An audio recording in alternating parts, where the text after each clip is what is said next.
आनंदल्या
गोकुळीच्या सुखा अंत पार नाही लेखा, बाळ कृष्ण नंदा घरी आनंदल्या नर नारी। नारी गुडिया तोरणे करती कथा गाती गाणे बाळ कृष्ण नंदा घरी आनंदल्या नर नारी तुका मने छंदे मन मोहिले गोविंदे बाळ कृष्ण नंदा घरी आनंदल्या नर नारी महायोग पीठे तटे भीमदत्ता वरम पुंडरीकाय तातुं मुनीन्द्रे समागात्यतिष्ठन्तमानन्दकन्दं परब्रह्मलिङ्गं भजे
गुरुर्ब्रह्मा गुरुर्विष्णु गुरुर्देवो महेश्वरा गुरुर्साक्षात् परब्रह्म तस्मै श्री गुरवे नमः। ध्यानमूलं गुरुर्मूर्ति पूजामूलं गुरुपदं मंत्रमूलं गुरुर्वाक्यं मोक्षमूलं गुरुकृपा।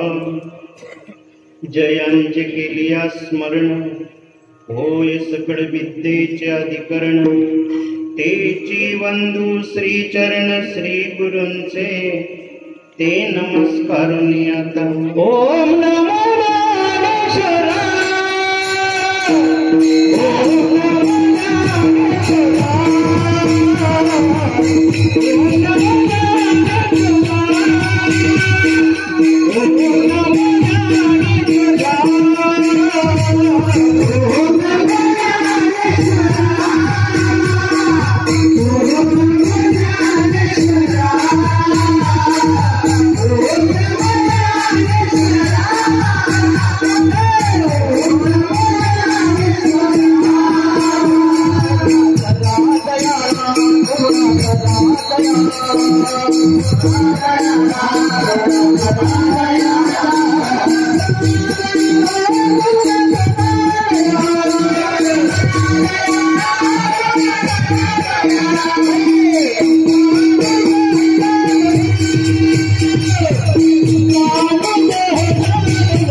तीर्थक्षेत्र, तीर्थभूमी, तीर्थग्राम बोलाणे येथे चालत असलेला अखंड हरिनाम कीर्तन सप्ताह सुवर्ण तुल्य योग आहे की शिवपुराण कथा आणि व्यासपीठ कर्तृत्व करणारे होते मनोज महाराज दुष्केळेकर. आपल्या सप्ताला संपूर्ण सुंदर मंडळी मिळाली आहे. विनेकरी म्हटलं तर राजू महाराज दुष्केळा, तसंच सोमनाथ महाराज, तसंच इकडे म्हटलं तर हिम्मत महाराज बोलाण्याचे, त्याच्यानंतर प्रदीप महाराज ना, दीपक महाराज, त्याच्यानंतर भावेश महाराज, त्याच्यानंतर गजानन महाराज इच्छापूरकर, त्याच्यानंतर ज्ञानदेव महाराज कठोरा, हवालदार साहेब बोलाणे, आरतीताई बोलाणे, कयंपी काळंदी,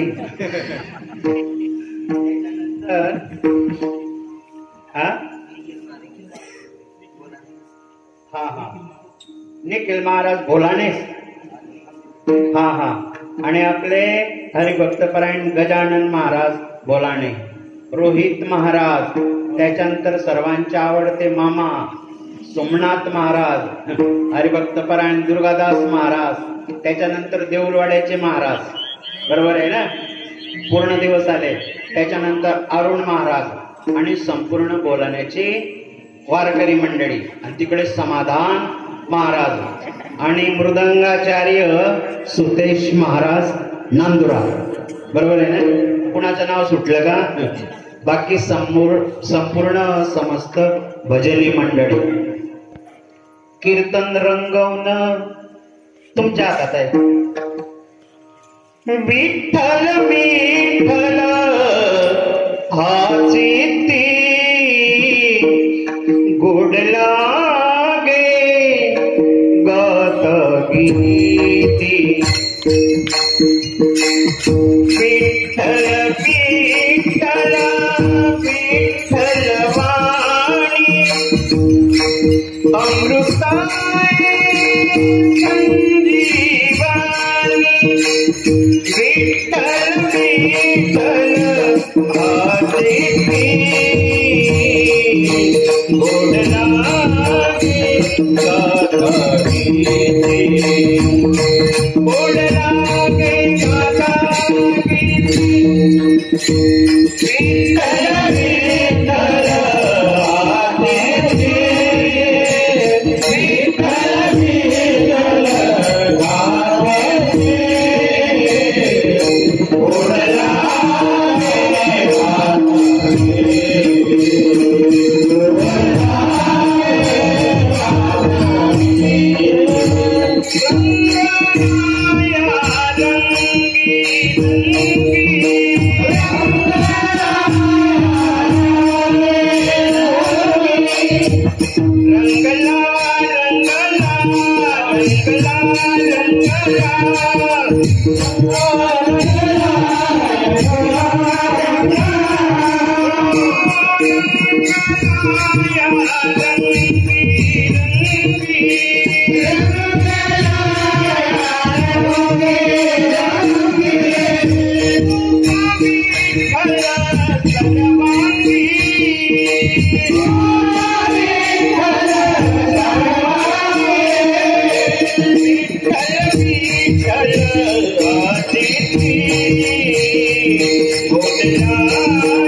सप्ताह सुंदर झाला असं सर्व मानतात. कारण काय, सुंदर होण्याकरता एक नंबरचं साधन काही न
सुंदर व्हायला एक नंबरचं कारण आहे प्रेम. सर्व प्रेमाने आले, प्रेमाने मिळाले, संपूर्ण प्रेमानं सप्ता केला. एकट्याचा खेळ नाहीये, सर्व गाव मिळून सर्वांनी मिळून सप्ता केला तेव्हा त्याच्यामध्ये प्रेम येतं आणि त्याच्यामध्ये आनंद येतो. आजचा जो दिवस आहे वाजवू द्यायचे नाही, कॅसेट चालू आहे ना, हा किंवा हळू बोलायचं. तर तात्पर्य आजच्या कीर्तनाची मर्यादा आहे. कीर्तन कशाला म्हटलं जातं? ज्या दिवसापासून आपल्यामध्ये परिवर्तन होईल त्या दिवसापासून कीर्तन फलद्रूप झालं, सप्ताह फलद्रूप झाला. सप्ताह तर सुंदर झाला पण आपल्या जीवनात काहीच बदल नाही घडला. तुका म्हणे गेले व्यर्थ वाया विण. बदल घडला पाहिजे आपल्या जीवनामध्ये. आणि कलियुगामध्ये एक नंबरचं साधन आहे कीर्तन. हजारो गोदान केल्याचं पुण्य मिळतं कीर्तनात. लाख अश्वमेघ यज्ञ केल्याचं पुण्य मिळतं कीर्तनात. आणि करोडो तीर्थयात्रा केल्याचं पुण्य मिळतं कीर्तनात. पण कीर्तन झालं पाहिजे, तमाशा नाही झाला पाहिजे, करमणूक नाही झाली पाहिजे. महाराजांना मर्यादा आहे याच्याकरता. भक्ती ज्ञान विरहित इतरा, भक्ती ज्ञान विरहित इतरा, गोष्टीला कराव्या. भक्ती ज्ञान विरहित इतरा,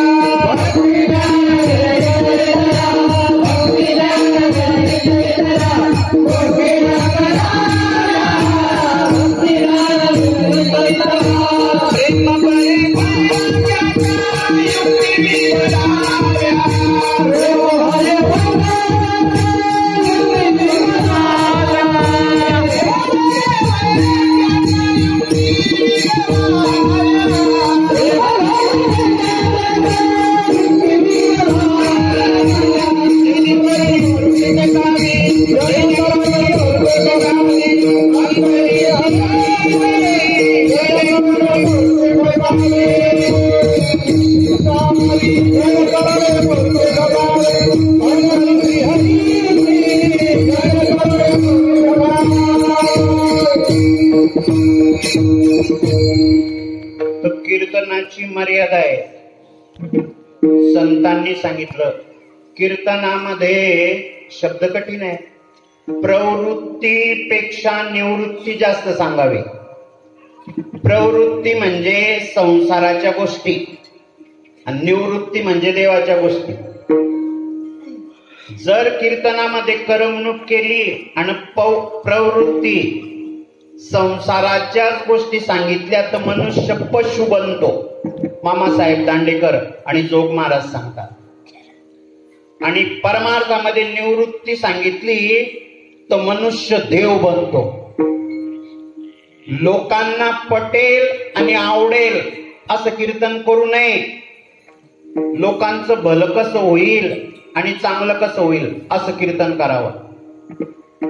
कीर्तनाचं साधन आहे की कलियुगामध्ये सर्वात श्रेष्ठ साधन आहे हरी उच्चारणे अनंत पापरासी जातील लयासी क्षण मात्रे कीर्तन चांग होय अंग हरिरूप असं माध्यम आहे सर्वात श्रेष्ठ साधन कीर्तन. पण आजचं कीर्तन आहे आजच्या कीर्तनाला मर्यादा आहे. चरित्र ते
भगवान कृष्णाने रांगताना ज्या लीला केल्या आणि गायी चारताना जे लीला केल्या त्याचं वर्णन फक्त इथे करायचं असतं. काल्याच्या कीर्तनाला बंधन आणि मर्यादा. काला म्हणजे काय? नामाची लही आणि प्रेमाचं दही. खिचडी काला आणि जीव आणि शिव याची एकरूपता हा खरा काला. तर जीवनामध्ये मनुष्य जन्म जो आहे अनमोल आहे, परमात्मा प्राप्तीचं साधन आहे. ह्या जन्मात काला होऊ शकतो म्हणजे जन्म मरणाची एरझार संपवता येते आणि मनुष्य जन्म सफल करता येतो. हा काला गोकुळात नाही, मथुरेत नाही, ब्रह्मलोकात नाही, शिवलोकात नाही. हा काला वैकुंठी तैसे नाही, वैकुंठी तैसे नाही, वैकुंठी तैसे नाही, वैकुंठी तैसे नाही.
काला वैकुंठादी नाही, कैलासादी नाही, ब्रह्मलोकात नाही.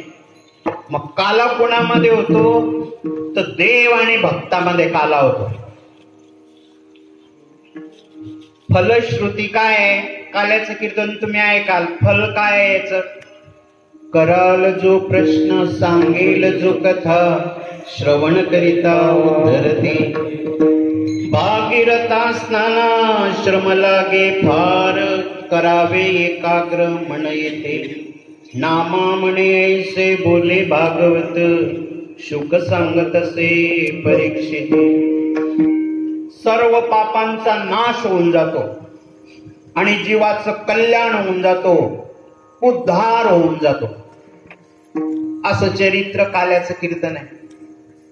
याच्यामध्ये ज्या वेळेला भगवंताची प्रगट व्हायची वेळ आली, आकाशगंगा निर्मळ, ताऱ्यांचा लख प्रकाश, दिशा उजळलेल्या, नदी पाण्याने तुंबड वाहत होत्या, फुलांचा सुगंध दरवळत होता, गंधर्व गात होती, अप्सरा आकाशात नृत्य करत होती. आणि त्या समयाला भगवंत प्रगट झाले. भगवान प्रगट झाले तर 8 वर्षाची मूर्ती, 8 वर्षाची देवकी मातानं वासुदेव. आणि तिथे बंदी शाळेमध्ये, जेलमध्ये लख प्रकाश पडला आणि सांगितलं, पूर्वजन्मात तुम्ही जी तपश्चर्या केली होती आणि देवा तुम्हाला प्राप्त व्हायला पाहिजे, मी तुम्हाला प्राप्त झालो. त्यावेळेला ते स्तुती करताय भगवंताची. म्हणे तो कंस येईल आणि बाळा तुला मारून टाकेल. मी मरण्यासाठी आलो नाही, मी कशासाठी आलो आहे? मारण्यासाठी. फक्त तुम्ही एवढं करा.